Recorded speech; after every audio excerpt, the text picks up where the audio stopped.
Bonjour, bienvenue sur cette nouvelle vidéo. Aujourd'hui, je vais répondre à une question qu'on me pose très souvent. C'est la question, quel est moi mon poids de forme? Quel est mon poids idéal? Alors, je vais répondre à cette question comme je, comme je peux. Parce que souvent, ce que je réponds, c'est que je peux vous dire ce qu'est le poids de forme, mais je ne peux pas forcément vous dire quel est votre poids de forme. Pourquoi? Parce que le poids de forme, le poids idéal, en fait, il est vraiment différent pour chaque personne. Bien souvent, on pense que, en fait, le poids de forme, c'est l'IMC. C'est-à-dire qu'on va aller, par exemple, sur Internet et on va calculer son IMC.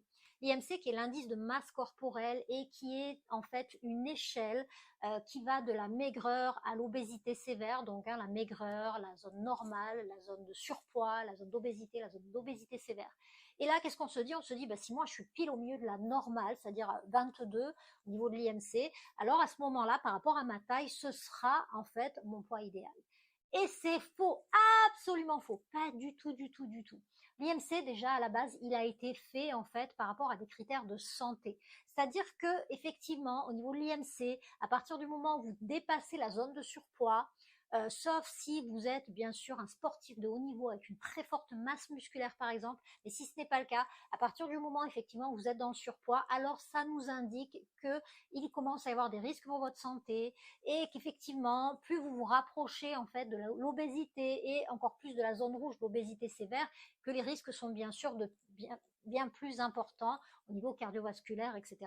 Mais en tout cas, c'est certainement pas un critère qui va vous permettre de connaître votre poids de forme. À partir du moment où vous êtes dans la zone normale, hein, et même dans la zone de maigreur pour certains, en fait, hein, il y a des personnes qui sont dans la zone de maigreur, mais qui sont à leur poids de forme. Donc, ce poids de forme, il est vraiment différent pour chacun. Et comment on fait pour le connaître? Eh bien, en réalité, on ne peut pas forcément le connaître et c'est comme ça. Voilà, pourquoi?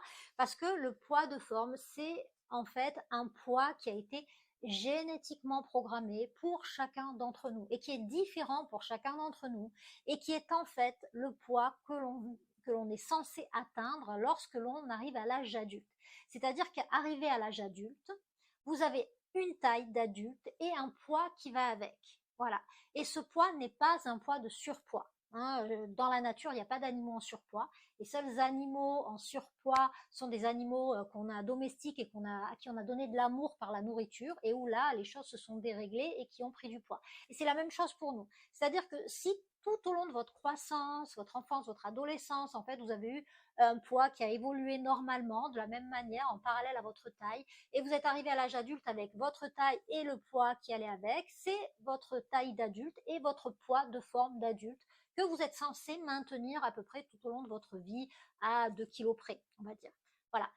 Maintenant, si ça n'a pas été le cas, c'est-à-dire que si déjà pendant l'enfance et l'adolescence, en fait, il y a eu des petits déréglages comme ça et que vous avez déjà été en surpoids à ce moment-là et que quand vous êtes arrivé à l'âge adulte, vous étiez en surpoids, eh bien, malheureusement, je suis désolée de vous dire ça, mais je ne peux pas vous dire quel est votre poids de forme. Et c'est certainement pas le poids de surpoids. Le poids de forme existe. Maintenant, c'est le fait de re-régler les choses, en fait, de re-régler votre comportement alimentaire physiologique et de faire bien la différence entre la vraie faim et les envies de manger, qui va vous permettre, en fait, petit à petit, voilà, de faire descendre votre poids pour revenir à votre poids de forme physiologique.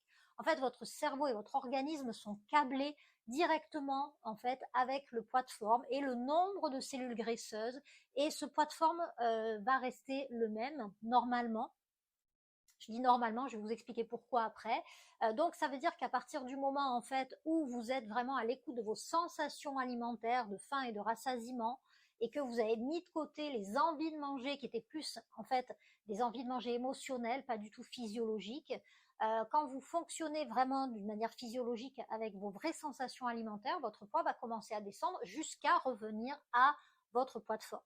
Et moi, j'ai des personnes que j'ai accompagnées, bien sûr, et qui, en fait, ne pensaient jamais retrouver ce poids-là. Et qui m'ont dit, mais c'est fou parce que j'ai déjà fait un tas de régimes, etc. Et arrivé à un certain poids, ça devenait difficile, j'y arrivais plus. Et là, en fait, de cette manière-là, mon poids est descendu sans qu'il y ait de moment de stabilisation et je pensais jamais pouvoir atteindre ce poids-là. Voilà. Pourquoi? Parce que en fait, on a repris le mode de fonctionnement de physiologique, le mode de fonctionnement de notre cerveau, et on a appris en fait à refaire les bons câblages. Maintenant, en fait, il est possible aussi que votre poids de forme et ce qu'on appelle sauter d'un cran. Comment c'est possible? Eh bien, il y a deux manières de prendre du poids. La plupart du temps, on prend du poids en fait par augmentation du volume de nos cellules graisseuses. C'est-à-dire qu'on a un certain nombre de cellules graisseuses, de cellules adipeuses, et en fait, le poids de forme est relié à ce capital cellulaire. Et quand on prend du poids, en fait, ces cellules, elles vont juste se remplir, mais le fait d'en perdre à nouveau, de revenir dans un fonctionnement physiologique, ces cellules vont pouvoir se dégonfler à nouveau et le poids de forme revenir tel qu'il était au départ, voilà, tel qui était programmé depuis le début. Maintenant, parfois, et c'est pas dans la majorité des cas, mais ça arrive parfois que vous preniez du poids par augmentation du volume cellulaire, c'est-à-dire du volume, par augmentation, pardon, du capital cellulaire. C'est-à-dire que vous allez créer de nouvelles cellules, et là, à ce moment-là, votre poids de forme va sauter d'un cran parce qu'il va se mettre en conformité avec votre nouveau capital cellulaire, et que ces cellules-là, une fois qu'elles sont là, elles doivent être remplies un minimum. Donc, du coup, en fait, votre poids de forme va sauter d'un cran pour se mettre en conformité avec le nouveau capital cellulaire. Et ces cellules, une fois qu'elles sont là, elles ne peuvent pas disparaître. Elles doivent toujours être remplies un minimum. C'est ce qui fait que votre poids de forme va sauter d'un cran. Donc, c'est pas parce qu'on prend beaucoup de poids qu'on a multiplié au niveau cellulaire. C'est pas parce qu'on n'en a pas pris beaucoup que ça ne s'est pas produit non plus. Ça aussi, c'est quelque chose de très génétique.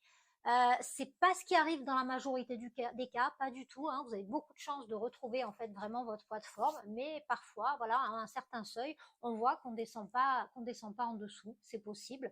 Alors, du coup, en fait, ça c'est plus rare dans les prises de poids à l'âge adulte, mais c'est un petit peu plus fréquent quand même chez les enfants et les adolescents, cette multiplication cellulaire. C'est pour ça que c'est quand même important de bien, voilà, faire attention au moment en fait où les enfants grandissent, de pouvoir en fait faire en sorte qu'ils puissent en fait avoir une courbe de poids qui suivent leur courbe de croissance et de pas avoir des moments de sortie de zone qui sont liés à certainement des facteurs émotionnels. Donc bien sûr, mais pas les enfants au régime, attention, ne faites pas ça.